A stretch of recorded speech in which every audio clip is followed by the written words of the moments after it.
You wake up with a throat like sandpaper and a fever cooking behind your eyes.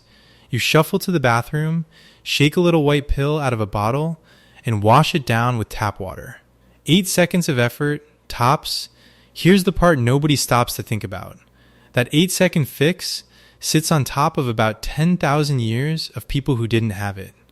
Same fever, same aching body. No pill though, no bottle, no doctor, and no clue that a germ even exists. And yet your family line never broke.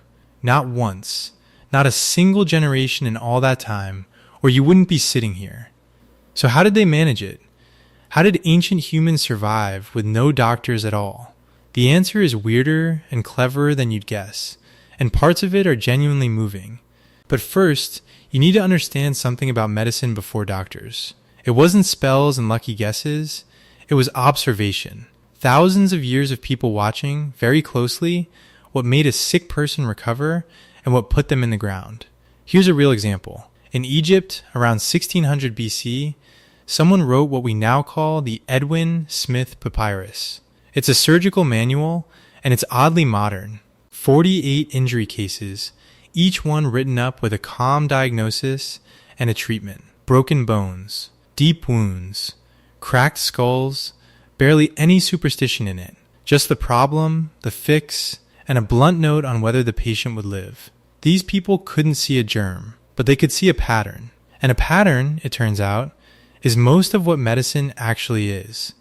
Which brings us to their pharmacy, because the plants weren't random either. Take willow.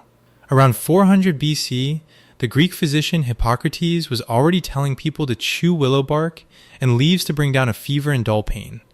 He had no idea why it worked. It just did. Willow bark contains salicin, and salicin is almost exactly what your little white pill is made of. That old fever trick became aspirin.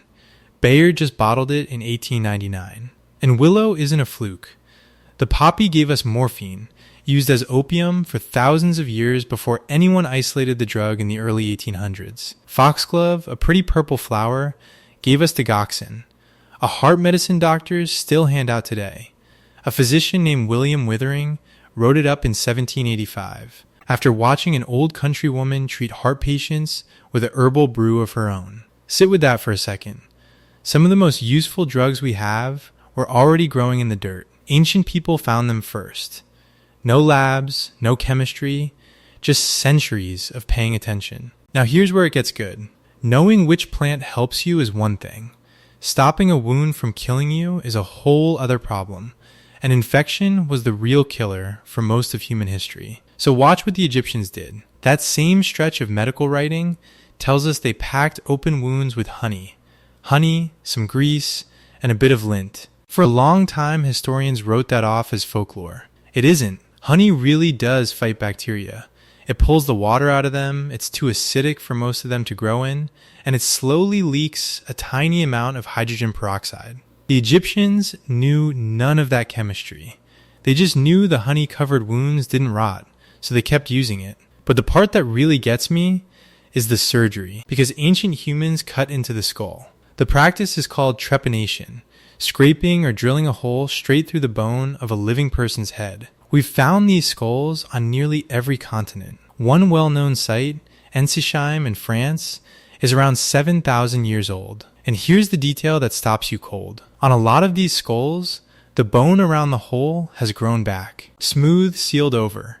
Healed, think about what that means.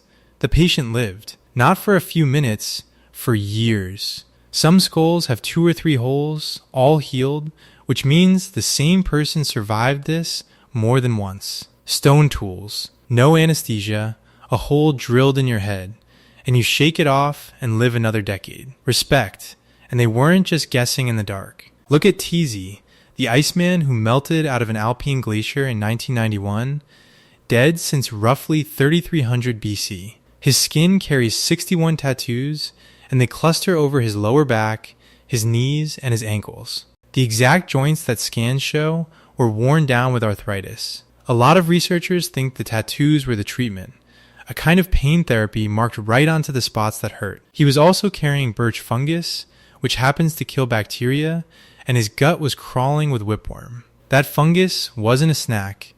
It was his medicine cabinet. And if that impresses you for a human, wait until you meet a patient who wasn't even one of us. In a cave called El Citern in northern Spain, researchers pulled out Neanderthal remains around 50,000 years old. In 2017, a team published something remarkable in the journal Nature. They'd scraped the hardened plaque off the teeth. And locked inside it was a record of the last things these individuals ate and the last things they took for pain. One young male had a dental abscess. He was clearly suffering, and his plaque showed he'd been chewing poplar. Poplar bark carries salicylic acid, the aspirin ingredient again.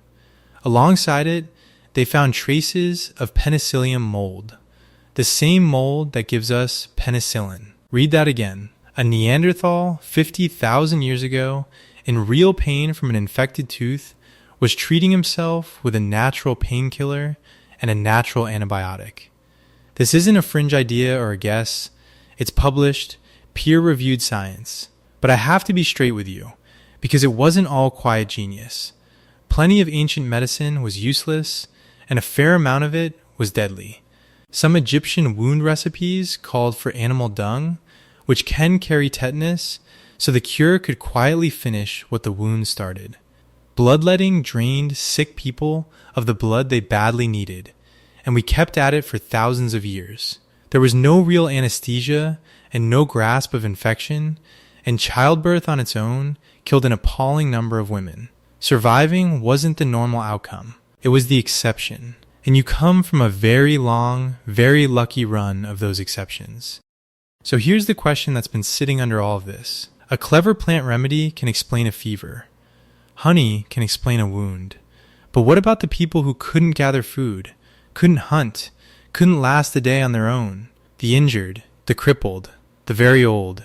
By the cold math of nature, they should have been left to die. They weren't. Go back to a cave called Shanidar, up in the mountains of Iraq. Inside it lay a Neanderthal man we call Shanidar I, who lived around 45,000 years ago, and his skeleton tells a grim story. A crushing blow to the side of his head had probably blinded one eye. His right arm was withered and useless. His legs were damaged enough to leave him limping badly. Out in the wild, any one of those usually means you're dead. He lived like that for years, maybe decades, which means other people fed him, guarded him, and kept him moving long after he could repay any of it. And he's not the only one.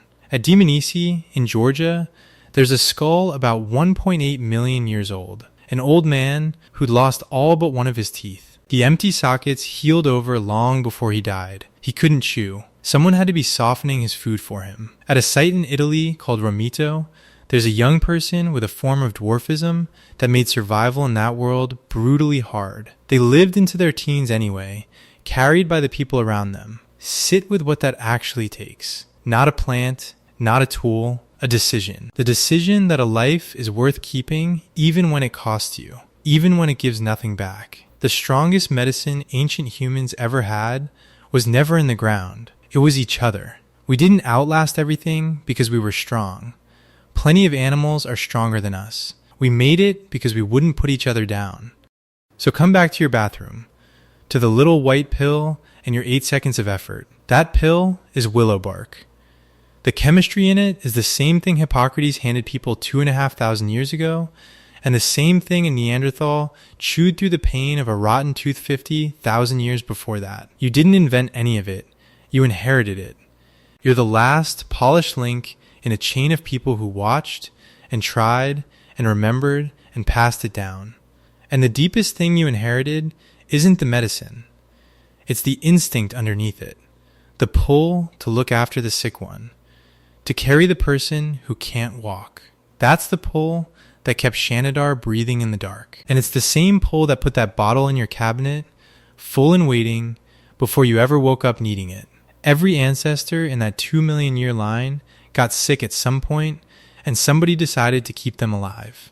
You're what that decision was for. So next time you swallow a pill without a second thought, take the 8 seconds. Somebody waited a very long time so you wouldn't have to.